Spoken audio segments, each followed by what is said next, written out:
ಭುವನ ಪಾವನ ನೆನಿಪಲಕ್ಷ್ಮೀ ಧವನ ಮಂಗಳ ದಿವ್ಯ ನಾಮಸ್ಥವನ ಗೈವ ಮನುಷ್ಯ ಗಂಧರ್ವರಿಗೆ ವಂದಿಸುವೆ.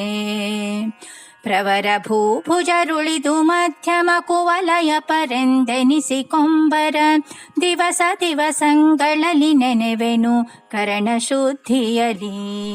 ನಮಾಮಿ ಕೃಷ್ಣಂ ಪ್ರವಿಲುಪ್ತ ತೃಷ್ಣಂ ಸ್ಮರಾಮಿ ಬಾಲಂ ಮನಸಾ ಸದಾಲಂ ಭಜಾಮಿ ದೇವಂ ದುರಿತೌಘದಾವಂ ದಯಾಭಿರಾಮಂ ದಯಿತಂ ನಿಕಾಮಂ ದಾಸವರ್ಯಂ ದಯಾಯುಕ್ತಂ ದೂರೀಕೃತ ದುರಾಶಿಷಂ ಹರಿಕಥಾಮೃತ ಸಾರ ವಕ್ತಾರಂ ಜಗನ್ನಾಥ ಗುರುಂ ಭಜೆ.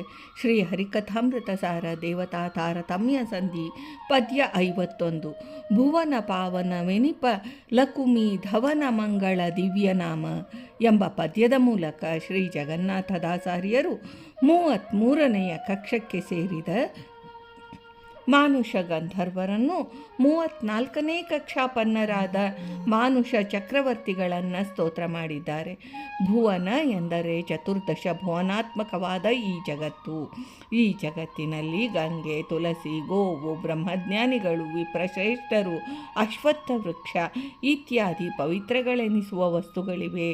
ಅಂತಹ ಪಾವನ ವಸ್ತುಗಳಲ್ಲಿ ಅಂತರ್ಗತನಾಗಿ ಪರಮ ಪವಿತ್ರನಾದ ಶ್ರೀ ಪರಮಾತ್ಮನು ತನ್ನ ಅಧಿಷ್ಠಾನ ವಿಶೇಷದಿಂದ ಆ ವಸ್ತುಗಳಿಗೆ ಪವಿತ್ರವೆಂಬ ಗುಣವನ್ನು ಕೊಟ್ಟಿದ್ದಾನೆ.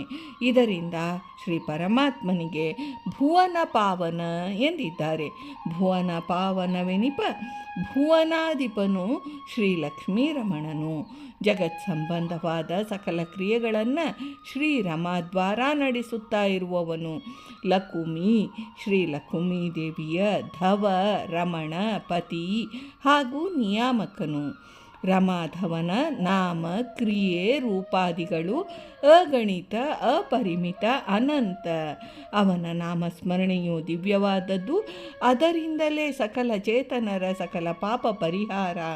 ಅಂತಹ ಲಕುಮೀಧವನ ದಿವ್ಯ ಮಂಗಳ ನಾಮಗಳನ್ನು ಅನವರತವೂ ಸುಸ್ವರದಿಂದ ಗಾನ ಮಾಡುವ ಸಮೂಹವೇ ಮನುಷ್ಯ ಗಂಧರ್ವರು.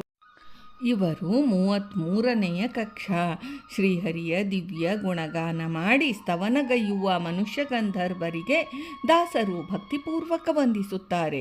ಈ ಪದ್ಯದಲ್ಲಿ ವಿವರಿಸಿರುವ ಕರ್ಮಜ ದೇವತಾ ವರ್ಗಕ್ಕೆ ಸೇರಿದ ಗಯ, ನಹುಷ ಮುಂತಾದ ಪ್ರವರ ಭೂಭುಜರು, ಅಂದರೆ ಪ್ರವರ ಶ್ರೇಷ್ಠರಾದ ಭೂಭುಜರು ಪ್ರಧಾನ ಚಕ್ರವರ್ತಿಗಳು.